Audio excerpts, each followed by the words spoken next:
السلام علیکم پیارے بچوں، پیارے دوستوں، نوجوانوں۔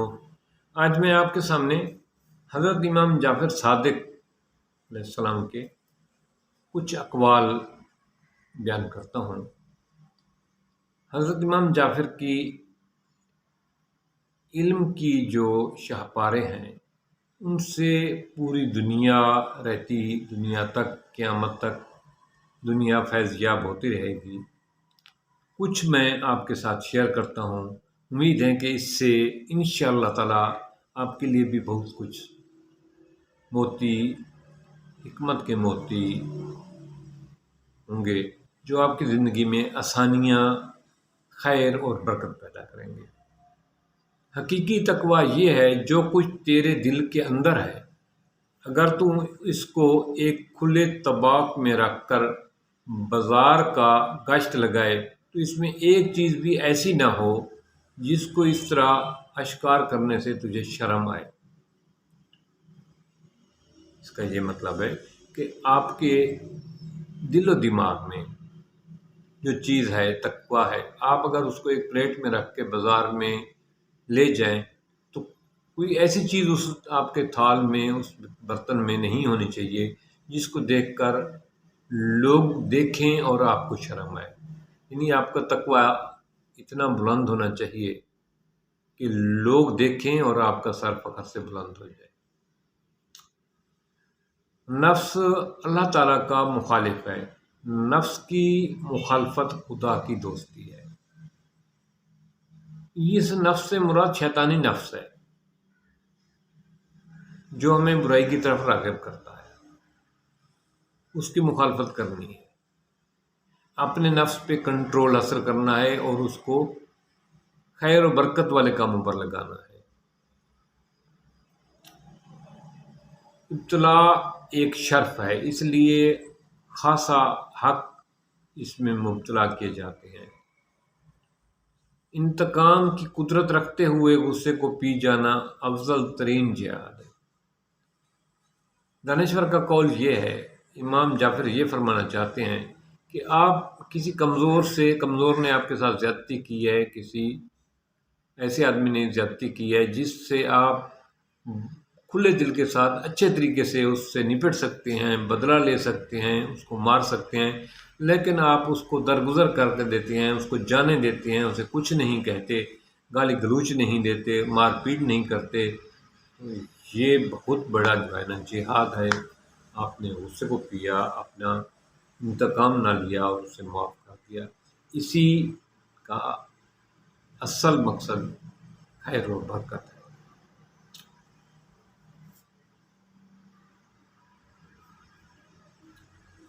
جو ایک اور اہم بات حضرت امام جعفر صادق نے فرمائی ہے، بہاد اعتقاد، بہت زیادہ کسی پہ بھروسہ کر لینا، کسی کی اعتقاد پہ بہت زیادہ پیرو ہو جانا، وہ کہتے ہیں یہ بربادی کی نشانی ہے اور نکتہ چینی آپ کی بد نصیبی ہے۔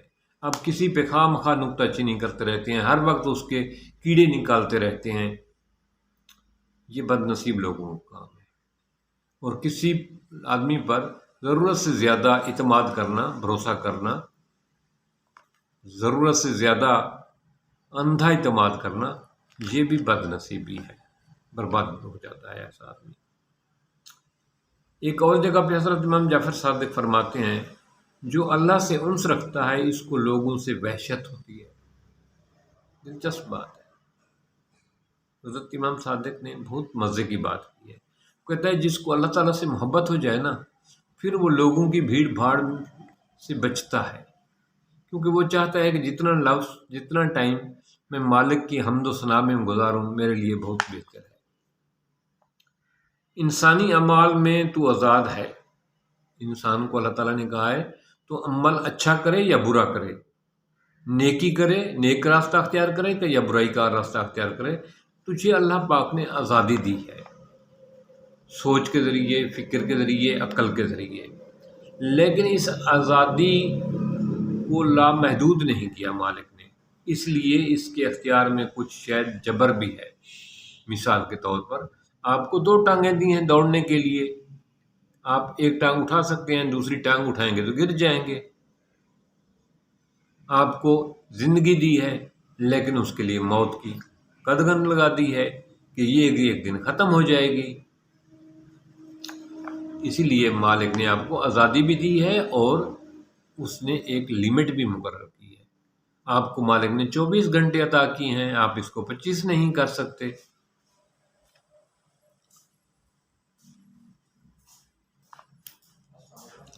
تغیر احساس کائنات ہے۔ پانی کہیں سحاب بن رہا ہے اور کہیں موتی، اور کہیں آنسو و نور ظلمت میں بدل رہا ہے، ظلمت نور میں۔ اس کوٹ کا یہ مطلب ہے کہ اللہ پاک نے کائنات میں کی بنیادی تبدیلی پر رکھی ہے۔ جب کائنات کو مالک نے بنایا تو یہ کئی مراحل سے تبدیل ہوئی۔ مختلف کتبہ میں مختلف دانشور علماء فلسفہ وہ بتاتے ہیں کہ پہلے اللہ پاک نے صرف پانی کو پیدا کیا، پانی کے بعد بارش ہوئی، بارشوں کے بعد جو ہے نا کافی دیر تک پانی کی جل تھل رہی، پھر گرم ہوا چلتی رہی، پھر اس کے بعد جو ہے نا کہیں انسانی سیل پیدا ہوا اور اس کو اللہ تعالیٰ نے زندگی بخشی۔ مختلف فلسفہ زندگی علماء اس کی تشریح بیان کرتے رہتے ہیں۔ اس کا یہ مطلب ہے کہ آنکھوں سے جو پانی نکلتا ہے، آنسو جو نکلتا ہے، یہ نور ہے، اور اسی نور میں ہی ظلمت ہے، اور اسی ظلمت میں ہی نور ہے۔ انسان کے پاس ایک ایسی قوت بھی ہے جو مستقبل میں جھانک سکتی ہے۔ یہ اس وقت بیدار ہوتی ہے جب حواس خمسہ سو رہے ہوں اور دماغ مشاہدات کی مداخلت سے آزاد ہوتا ہے۔ ایک دلچسپ بات یہ ہے کہ اللہ پاک نے انسان کو ایک ایسی صلاحیت بخشی ہے جس کی وجہ سے ہم مستقبل کے بارے میں اندازہ لگا سکتے ہیں، مستقبل کو دیکھ سکتے ہیں، پرکھ سکتے ہیں، دماغ کی کسوٹی پر، حالات اور واقعات کے مشاہدے پر، اور آنے والے حالات اور گزشتہ حالات کا موازنہ کر کے۔ یہ اس وقت پیدا ہوتا ہے جب انسان کے حواس خمسہ سو جاتے ہیں، دماغ مشاہدات کی مداخلت سے آزاد ہو جاتا ہے۔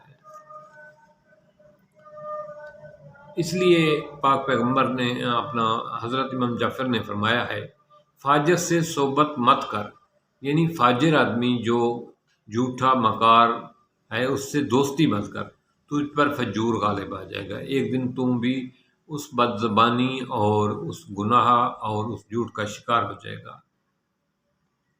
ایسے لوگوں سے مشاورت کرو جو اطاعت خدا خوف کرتے ہیں۔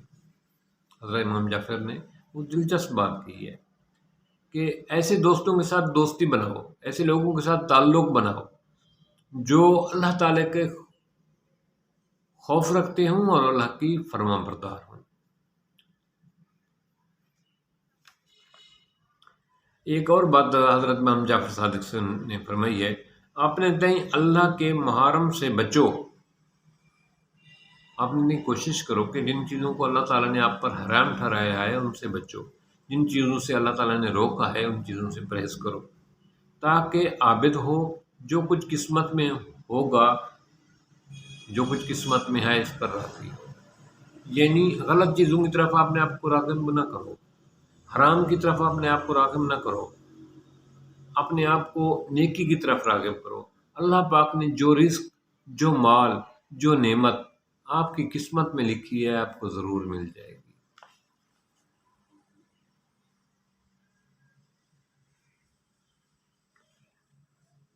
آخر پہ اللہ کے پیارے امام حضرت امام جعفر صادق نے بہت دلچسپ بات لکھی ہے، میں چاہتا ہوں کہ آپ کے ساتھ یہ ضرور شیئر کروں۔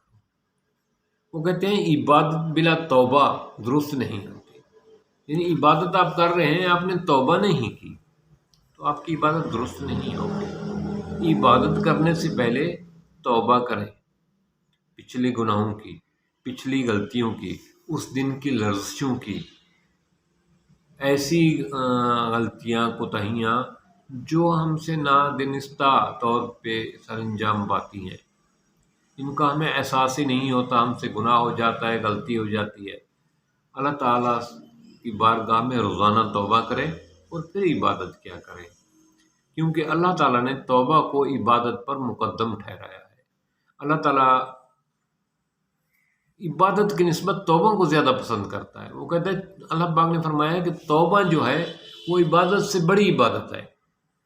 آپ توبہ کر لیں، اس کے بعد عبادت کریں تو اللہ پاک اس کو شرف قبولیت دیتا ہے۔ اگر آپ نے کوئی گناہ کیا، کوئی غلطی کی، توبہ نہیں کی، آپ جتنی بھی عبادت کرتے رہیں اس کو شرف قبولیت نہیں ملے گا۔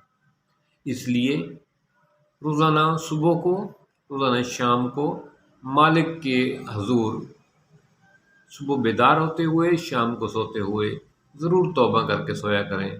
ہو سکتا ہے کہ پھر اگلا دن ہمیں پتہ نہیں نصیب ہوتا ہے یا نہیں ہوتا۔ اللہ تعالی ہم سب کو توبہ کی توفیق دے، صبح و شام استغفار کی توفیق دے۔ ہو سکتا ہے کہ ہمیں دوسرے دن، دوسری صبح، دوسری شام نصیب ہوتی ہے یا نہیں۔ یہ شرف اللہ تعالیٰ تمام مسلمانوں کو عطا کرے۔ اللہ پاک توبہ کی توفیق اسے دیتا ہے جس کی توبہ قبول کرتا ہے۔ ہر آدمی کو مالک توبہ کی توفیق نہیں دیتا۔ جس کو توبہ کی توفیق دیتا ہے اس کو توبہ کو مالک شرف قبولیت بھی عطا کرتا ہے۔ اللہ پاک ہمیں قبولیت والی توبہ کرنے کی توفیق عطا فرمائے۔ آمین۔